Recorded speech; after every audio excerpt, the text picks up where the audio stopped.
All right, let's open the Urantia book. We're looking at the social problems of religion here. I think we touched on this a little bit, but I want to try to go through the full thing. It might take multiple days. So thanks for joining us. This book is profound, and there's nothing like it on the entire planet. So don't let it get just washed in the realm of your mind that is putting theological texts into one big bucket. It really truly stands apart, and it's hard to understand that unless you really do give it a full open-minded read. So let's just take a glimpse here. The Social Problems of Religion, paper 99, page 1086.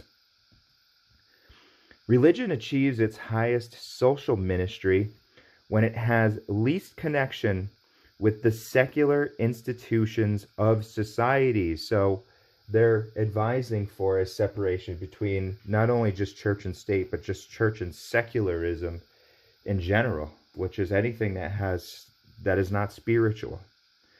Now, we have to make sure that we understand when they say religion, they're going to explain it. There's two different types of religion. They use religion in different ways. Let's read on. In past ages, since social reforms were largely confined to the moral realms, religion did not have to adjust its attitude to extensive changes in economic and political systems. The chief problem of religion was the endeavor to replace evil with good within the existing social order of political and economic culture. So when that happens, and we see it today, these people might be well-meaning, but because it's a creedal type of pressure that they're forcing into this situation, others are not going to agree with their creed. They're not going to go along with your Christian nationalists because they might be Jewish, they might be Hindu, or whatever. So they're influencing with the wrong parts of religion. And also here, this is interesting. See, we are changing so quickly here, okay? It didn't need to adjust its attitude to extensive changes. We have to do that these days. Religion has to be a dynamic thing. Religion has thus indirectly tended to perpetuate the established order of society, to foster the maintenance of the existent type of civilization. So, it's perpetuating it, right? It's all crystallization, folks. That's what we want. Progress is the watchword of the universe. So anytime you're coming across crystallization, then you know right there the alarm should go off with a religion, with a philosophy, or anything, okay? Truth is living, and in fact, that's one of the strengths of Zen. Zen is all about the moment, the presence, the power of now, like Eckhart Tolle wrote The Power of Now. The strength of that is that it's so dynamically changing. But they're attached to that in a way which is rather, what's the word, ironic. Okay. But religion should not be directly concerned either with the creation of new social orders or with the preservation of old ones.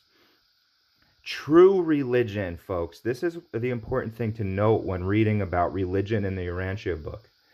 These days, people might call it, say, I'm spiritual, but I'm not religious. What they're referring to is what the Urantia book calls true religion. Okay, one individual's association with God, simply. True religion does oppose violence as a technique of social evolution. Of course it would. Somebody tried to lash back at me because I said they shouldn't be doing killings in, they shouldn't be doing a genocide in, where's it called? The Middle East, Gaza. And there's been far too many civilians. One civilian dead is too many, folks. I mean, even one military person dead is too many. We should be ending all of this type of stuff. But you can always oppose that. It doesn't matter what the side is. It doesn't matter who's doing the violence on who or anything like that. Justice is a different thing. Justice isn't violence. If I were to try somebody and put them to death because of a crime that we know that they committed, That's justice, okay? Because they went through the proper channels. They were given a trial. They weren't given cruel and unusual punishment. And it's more economic to say, all right, this person had their chance and, they're a danger to society. We're not going to perpetuate their life in a cage and everybody pays for that. So that's why they do it. In other parts of the book, they talk about a neighboring planet having capital punishment. And because God is practical, folks. God is practical. That person's going to get another chance, and that's the beauty of it, but it's going to be on a spiritual realm. So anyways, always oppose violence, folks. Okay, justice is different, and that sort of thing. So you have to be somewhat nuanced about that. As a technique of social evolution, all right, we don't want this quick, violent uprising that they might advocate for in some political systems, and we think that that's the way that change, that we're going to overthrow things with big violence. But it does not oppose the intelligent efforts of society to adapt its usages and adjust its institutions to new economic conditions and cultural requirements. So it's evolution is good, just not violence as the technique of it. We want intelligent efforts of society, okay? New economic conditions, right? Even with this AI thing that we have going on. How would a spiritualist approach this so that it doesn't just benefit the few people that are, at the top of the chain there? And Jesus put it well in his Urmia lecture when he said politics and all that sort of social system is about the greatest good for the most amount of people for the longest amount of time. And if any politician has any other philosophy other than that, then there's some conflict there. There's some personal conflict. The greatest good for the most amount of people. And the greatest good doesn't mean nobody has to work or something like that. No, because work is good for people in the right amounts, but it shouldn't be this sort of slavery, work consumes your life type of thing. And then just one other nugget that I'll add that I got from the Urantia book is that we should roughly divide our time into 3 parts: work, progress, and play. Okay, so now it's like 2/3 of it is taken from work. And when 2/3 is taken from work, the other third is just crash time. Stuff yourself on the couch, drink a 6-pack, and, no time for progress there. Religion did not approve the occasional social reforms of past centuries, but in the 20th century, it is of necessity called upon to face adjustment to extensive and continuing social reconstruction, which you can even look at the internet as, it's making people realize that there's so many vast number of different cultures and things like that. So we have to come up with things that work for everybody. Spirituality and that sort of stuff. Conditions of living alter so rapidly that institutional modifications must be greatly accelerated, and religion must be accordingly quicken its adaptation to this new and ever-changing social order dynamic. And there's a way to do it. This is not a new thing that a society has entered into, these technological ages, these AI ages, the industrial age. That's not like a surprising thing in the system of God and the system of the universe. Oh, wow, they hit the industrial age. No, obviously they're going to hit the industrial age, but are they going to make social adjustments to move past it so they don't destroy their planet? Well, if they were spiritualists, they would understand the harmony. Even the Native Americans and other, they knew you just can't pollute. It was just a no-brainer to them. Hey, if you pollute, it's going to kill us all. They didn't need the science. We have the science, and we still don't want to. Okay? Religion and social reconstruction. Mechanical inventions and the dissemination of knowledge are modifying civilization. Certain economic adjustments and social changes are imperative if cultural disaster is to be avoided. And we're really not avoiding that cultural disaster. We're really going backwards. Look at your school shootings, everything. This new and oncoming social order will not settle down complacently for a millennium. Write that on your heart and embed that in your mind. That's such an important thing. When is this going to happen? When is that going to happen? We all want to have a glimpse of how things are going to unfold here, folks. Geez, what's going to happen in our lifetime? It's not going to settle down for 1,000 years. So now you can really start to put your mind frame into this long-lasting, eternal sort of thing. The human race must become reconciled to a procession of changes, adjustments, and readjustment. Mankind is on the march toward a new and unrevealed planetary destiny, not even in this whole book. What an amazing surprise that could be, you know? It's going to be phenomenal, but it's not written in stone because we have free will. So we have to still make those good actions. We have to get the word out there. Religion must become a forceful influence for moral stability and spiritual progression, functioning dynamically in the midst of these ever-changing conditions and never-ending economic systems. Now, you might say, what the hell? They just said we have to divorce ourselves from secular institutions of society. This is a way for people who are of a true religion, spiritualists, to enact in society using their own morals, their own sense of spiritual understanding of the vast cosmos, of the vast network of God's children. And they enact in society with those values, but they're not forcing a religion on anybody.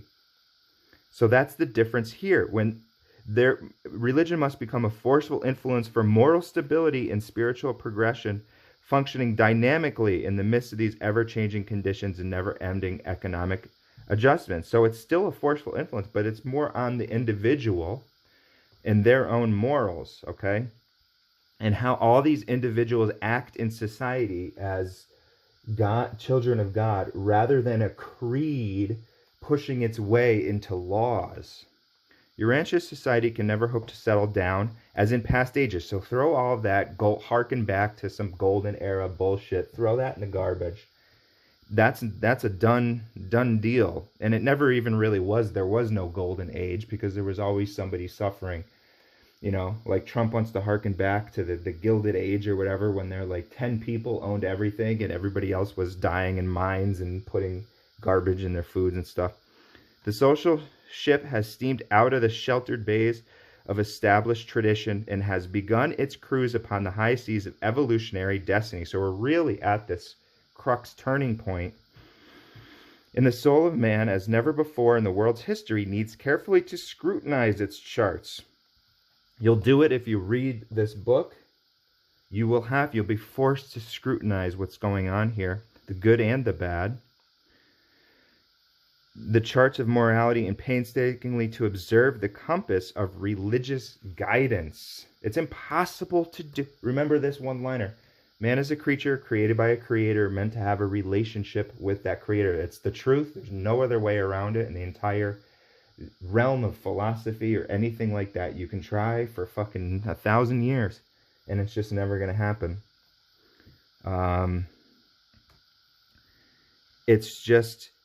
It needs to be done in order for us to progress as individuals and us to progress as a society. There's no other way around it. There's no government system that's going to do it, no communism, no elected official that's going to do it, not even a Messiah, not even Jesus could come and do it and change it. Because remember, they don't want to take away your free will. And they're not going to do showmanship in some sort of miraculous brass band of angels or something like that, folks. It's about the nitty-gritty, making those choices personal on each individual levels. On our day-to-day, do the best that you can. And keep on going. You know, remember we read that if your intent and trajectory is Godward, then eventually you're going to reach that. The paramount mission of religion as a social influence is to stabilize the ideals of mankind. See that? Super important. It's such a nuanced thing because somebody said, all right, religion is super important in social influence. Oh, that, well, we got to separate church and state. So you got to throw that out the book. And that's the kind of the downfall of the left-leaning political parties, is they're rightfully weary about that because of the fact of how crappy that has been throughout time as an influence, the religions, the religious systems, and so they're weary about that. But they're going to reject even the good parts of the religious influence, the godliness. So let's see. The paramount mission, blah, blah, blah, blah, mankind during this dangerous times of transition. See, it's dangerous. We know that. We see that. From one phase of civilization to another, from one level of culture to another, and we're really not there. No matter how many inventions we have, it's just not a reality like that. That is the thing that makes us considered an advanced society, because we're not. We're a backwards, primitive society. Religion has no new duties to perform, but it urgently called upon to function as a wise guide and experienced counselor in all these new and rapidly changing human situations. Society is becoming more mechanical, more compact, more complex, and more critically interdependent. Religion must function to prevent these new and intimate interassociations from becoming mutually retrogressive and even destructive. Religion must act as the cosmic salt, which prevents the ferments of progression from destroying the cultural savor of civilization. These new social relations and economic upheavals can result in lasting brotherhood only by the ministry of religion. Look at it, only by the ministry of religion. And a godless humanitarianism. Here you go.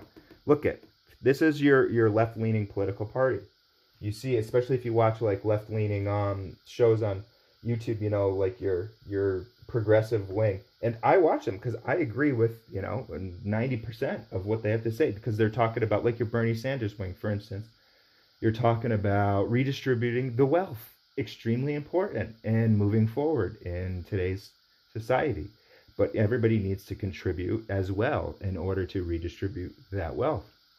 It's not the handout kind of idea is not what it's all about. Everybody contributes and everybody gets an equal share of the pie, unlike capitalism, where it's everybody contributes, but only the top dog gets 90% of the pie. So that's a noble gesture. That's a godless humanitarianism, your progressive wing of the thing. And like I said, I can listen to them because I agree with 90% of what they're saying. Everybody should have health care. You don't want to let people die and go into bankruptcy because of that. But then everybody needs to contribute. But that's okay. But true religion is the only power which can lastingly increase the responsiveness of one social group to the needs and sufferings of other groups. Now, a great example of this, when you watch these channels, what is it? It's all about right-wing bashing, okay? And they go to the ends of the earth. And if you're a true religionist and a true spiritualist, Jesus wouldn't engage in that sort of right-wing, talking down to these people or talking about them critically and this and that. Even Trump, they wouldn't, Jesus wouldn't. He loved all of his children and so forth, even the criminally minded amongst them. And so you can see there's this difference. And to say, hey, well, we're godless humanitarians, and what do you think we're missing, dude? Well, you sit there and talk shit about people all day. Everybody's an idiot, blah, blah, blah. And hey, I probably do it too, but I'm just saying, ideally, you would want to have that be your mindset, that Jesus mindset, where you it's a threading the needle sort of situation where you can talk about what would be the best way to proceed in society, what wouldn't work in society, but not focusing and bashing on the people being simpletons, whatever, okay? In the past, institutional religion could remain passive while the upper strata of society turned a deaf ear to the sufferings and oppression of the helpless lower strata. That's your Gilded Age. Oh wait, no, never. Well, institutional religion. Okay, so that's maybe even like your if you think of maybe your Middle Ages and things like that. Okay. Turned a deaf ear to the sufferings, oppression, and helpless lower strata. But in modern times, these lower strata orders are no longer so abjectly ignorant, nor so politically helpless. So now they have a vote, you know. In the Middle Ages, they didn't have that vote.